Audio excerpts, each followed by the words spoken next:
Hey, this is still that same incident from back in August Okay. about me. I'm sorry I couldn't articulate my words good enough for you guys, and I was upset about the whole situation.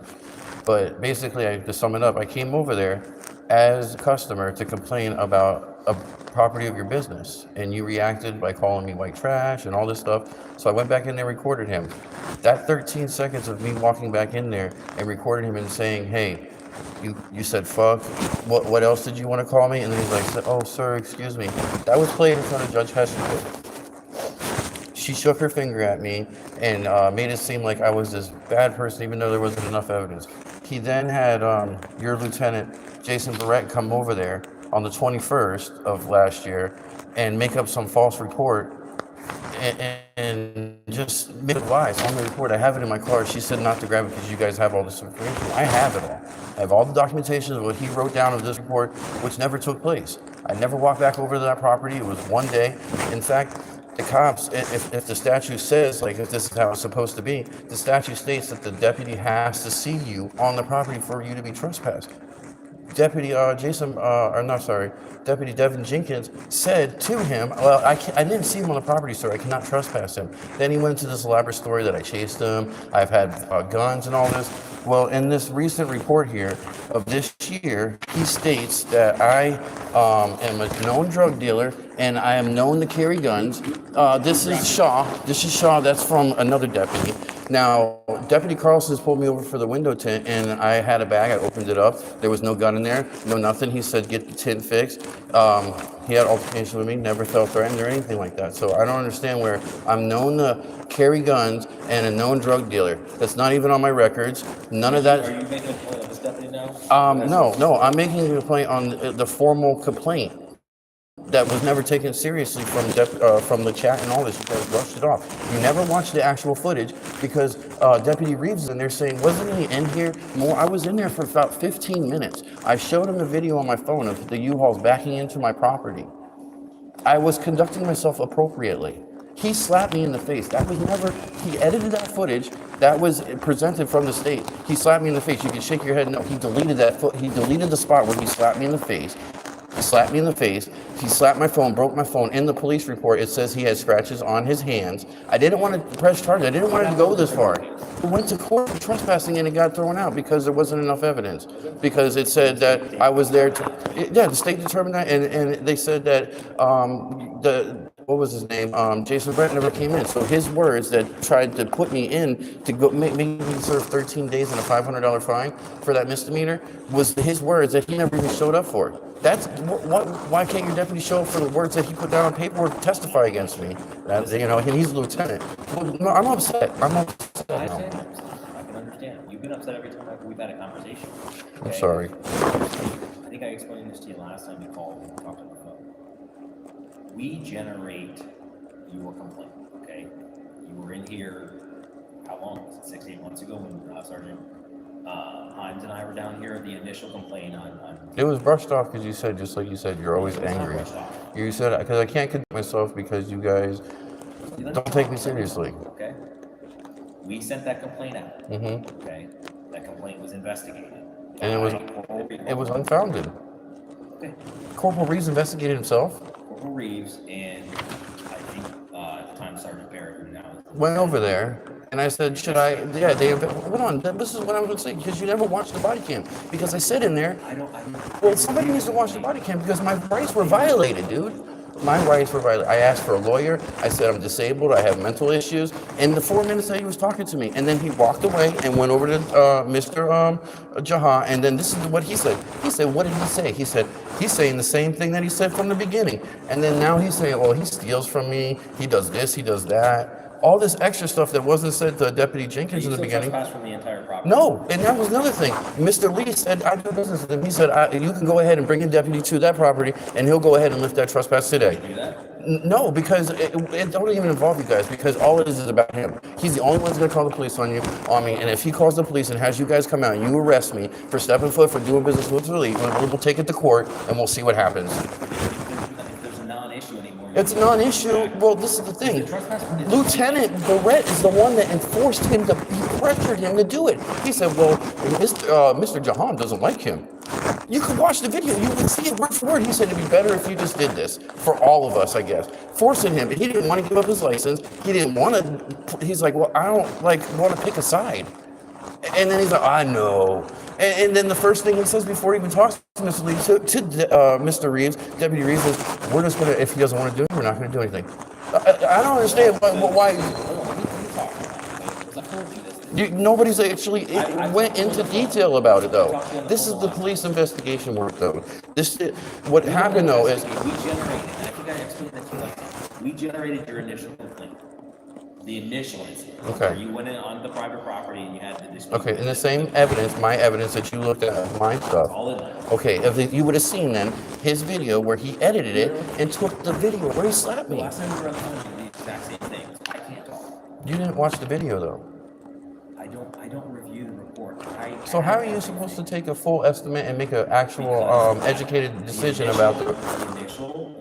The initial complaint was investigated by then Sergeant Barrett. The one that lied about the report that time. Then you filed a second complaint. About him lying on that report. And it was investigated by a separate sergeant, Sergeant Shields, who had found that there was no policy or procedure violation. And it was also investigated by and concurred with by Lieutenant Dean LaChance. I think somebody needs to go back and look at that again. Then that's the thing. Who goes above you guys? Because this internal affair around the go stuff is like, if he does wrong, he's your buddy. It's like, don't want to get him in trouble. I get that. You guys are all big friends. I get that. I understand that. But you know what? Somebody needs to be held accountable. You can't go around going by feelings. You have to uphold the law. You guys take an oath for this, though. Well, and watch the report then. Is there anything you're looking to add that you haven't added already to the case file? Yeah. Because where we're at right now, our findings, Yes. our findings are what they are. I want you to go back. And you can file a complaint before Department of Law Enforcement, whoever you see fit, you can seek an attorney. But as far as we are concerned, our agency has investigated your claims, and we Two are... separate occasions. Well, can you actually watch the video then? Because you guys say you haven't watched the video. Go back and actually watch the video, because that's my video. That's not his video where he's saying these things, though. That's what was held against me when I went to court. That's what the state thought. They didn't bring my video. They said, we don't even have time for the police cam or your video. We're going to show the 33 seconds. This is the 33 seconds that estimated that I'm a criminal. Yes, I got all that. I have it all. That's what I'm saying. I have all the stuff in my phone. I know exactly what everything was said by your deputies and by what he said. And that's the funny thing, too, is this man keeps on purging. We go to court and he says other things. He just said in a PTO where he says, I chased him down the street with the gun. Where's that police report? Where's that at? And then he don't even show up. Then he tells this guy that he has an injunction on me. Like all these, but this is the thing. I want you to actually look at the video this time and see that it was edited. He assaulted me. I was assaulted and my property was damaged and nothing was done about it. And you guys, so at this point, it is all straight up civil. So I bring all this to the civil and pay the 185, have him served and get all what. So am I suing for property damage and then for mental anguish because you guys don't take me seriously and this guy he needs to pay me because he did assault me. He edited the footage. Like what? That's the civil part. There's no repercussion for him assaulting me, editing the footage and kicking me. I went on his property and you keep on saying that I shoved the phone in his face. Yes. This is the thing, though. If you actually watch the video, okay, I never shoved my phone in his face. I was like this the whole time. When I moved across is when he edited. He slapped the phone this way, okay, on my phone. In his video, he comes this way. Totally different, bud, okay? One side, he's doing this on mine. So he has the right, when my hand's like this, I'm like this right here. Okay, he can slap me. No, we're not going this way. I'll be the one to step in here. We're done. He has explained to you that as far as this... So this one, okay, so that's, you guys are saying that's case closed. So then on this one, I want something done. Is this not harassment and wasting your guys' time? Because I have to come down here and complain about it. I'm complaining that he's making false police reports on me. Okay, is this different than what you... Yes, that's completely different. That's this year. You're at like a 10 and you Sorry, come back. because I'm trying, because nobody has actually taken me seriously. I don't understand it. You have your feelings and you're entitled to that. Okay, thank you. I appreciate that. Disagree on the findings. Okay, on that, closed. Okay, right. So I want that. Yeah, because another What thing. specifically are the allegations? The allegations are on the body cam. I also want that. Where do I go to get that body cam for that deputy that Now had that it you're here? opening a complaint with this, the body cam footage... So now it's going to be edited because he told him to shoot me in the face. Oh, okay. We'll watch the timestamp then, and it better be clear then. Okay, so he goes in there and says he feels threatened, and he says, well, if you feel threatened, then maybe you might as well just shoot him. Your deputies are telling him to shoot me. I'm way across the street in a whole different lane. Like, you're basically saying, so if I'm over there where that tree is and you feel threatened for me, go ahead and shoot him. That makes no sense as police work. And if that was really said, then something needs to be done with that deputy because he did talk to me. And This deputy had Hadkey, Haed, this one, deputy. I'm not sure. I think it was this guy, Brian Menounos, captain or something, right? CPL stands for captain. Yeah, so that's another one. Like we said it was last time. Like all these head up deputies are like crap. That's the person that approved it. That's the person. I don't know that. I don't know who. So you're saying It was falsified. Beagle. You know, Beagle. That's who I talked to. So I called him because I was like, "Yo, why is my name being brought up?" And like, what's going on?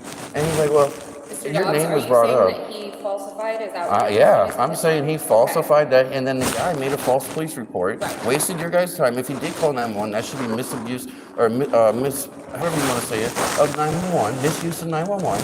You know, something needs to be accounted because he can't just keep going around just because his ego was bruised. He got his All right, feelings I'm hurt. going to cut you off now too. So just as the process was before, we'll go Get somebody? ahead and we're going to take this. I'm I not won't be trying able to get the body cam. I'm sorry to cut you off. Until you need to when? let me talk. Let you talk. So the process is this, same as before, we get it typed up, we send it out, if your claims are investigated, somebody will be at the conclusion of it, you can do a public records request, and we will be able to retain the body worn camera footage, any evidence that was collected regarding the complaint that you're filing. After you Correct. make a decision. Okay. Now, do you want, because So we he don't- made that's where I a. don't think you're understanding. I am understanding. You're going to We don't investigate. We do not We make. generate it. So no, you're gonna have somebody now look into this. Okay. Yes. And the deputy's gonna be investigated to make sure he did everything Correct. appropriately. Somebody's gonna actually watch the body cam to see him interact with so-called Yes. victim. Yes. And then, okay, because in the report, and that's another thing, in the report, he states that I have a black Nissan sedan, and again, Deputy Carlson pulled me over for window tint, I have a box Scion, and that's my work vehicle. My wife drives a Pontiac, and I have a van. I do not own a Nissan sedan, so maybe he got me confused with somebody or something like that, but I made a report that night because he's an A, and then in the report too, it says he's an A-rep. He made terrorist threats to me. He threatened to kill me, and he was going to get me. I called you guys the very next day because he was over by my car and stuck a nail in it. And then I have a police report where, in this report, he says he doesn't have my tag. Correct? Okay. Now in the PTO, he has my tag number. He has my tag number all of a sudden, and that's the same day that I'm saying that he went and put a nail in my tire on the sidewall. You guys just put it down as a report like this. I have the police report of that as well. It went down as a police report just like this. It was just like some wording nobody actually investigated. But I'm telling you. Those are CAD notes. Okay, and but it- depending on the circumstances of It wasn't taken investigation, seriously. Deputies, I don't know if it was taken seriously. Again, it wasn't, because Depends nothing on was the done. circumstances. Nothing was done. It's documented on a report or what's called a miscellaneous incident. What I'm saying is I witnessed him. I parked on the gutter side of the property where we've been arguing over the whole time because I deliver auto parts. I went over there, made a delivery. I parked in the on the side of the road on his property kind of, but I was in the gully. Okay, it was public roadway. And he went up to my car, stuffed a nail in there, went back, wrote the tag number down, called you guys. Nothing was done about it. I witnessed him do it. That's vandalism, isn't it? Like, I had to pay it for $40. You can't just put a patch in a sidewall. You have to replace the whole tire. What is it that you said that was falsified in the police report? That whole police report's The entire falsified. thing. The whole thing's made up. The whole thing's made up. I didn't try to rob him. That's not how it went down. Okay. He followed me. I ended up going down 28th Street. We stopped right there at 38th Avenue. He didn't use his blinker. He went over in the wide lane on the left side. I went past him. He started speeding up, acting all crazy. I'm like, what the hell? Then he What's stops. a good contact phone number for you? 7-260-2419. I called the St. Pete police because they said it was on St. Pete property. That's another thing. How was he able to make that report when it happened So, on? Mr. Dobbs, the way that this is going to go is I'm going to. Do you want the police report? Because the I can police. pull it up. I've got it written down. Okay. It's also 24210. Deputy Brian of St. Pete Police said it was exact word for word, and my understanding, it's not what I said at all. Okay. Because he made terrorist threats and threatened to damage my property, and then the next day he did. Your complaint is that this is all fabricated and it Yes. will be looked into and it will be investigated. Okay. That's what it was before. Okay. So they will be reaching out to you on the 727-260-2419. All right. Okay? Okay. All right. And now I got one more thing for you. All right. Can you do me a favor? I'm sorry. I know. Could you look into this? My mom's got mental problems. She's emailed Bob like 14 times, dude. She has a personal vendetta, not a vendetta, like an issue with these people deal meth. It's known drug dealers. They're in this HUD. Mr. Dobbs, let me say this. We deal with complaints against members of the agency. What specifically are you looking to have done with this, with your mother? I know you said look into it, but if it's Can not you that, just, then we can can you, look into it. she's saying that she's intoxicated. Can you investigate it and make sure that she was actually breathalyzed? Like, how can you determine if somebody is intoxicated?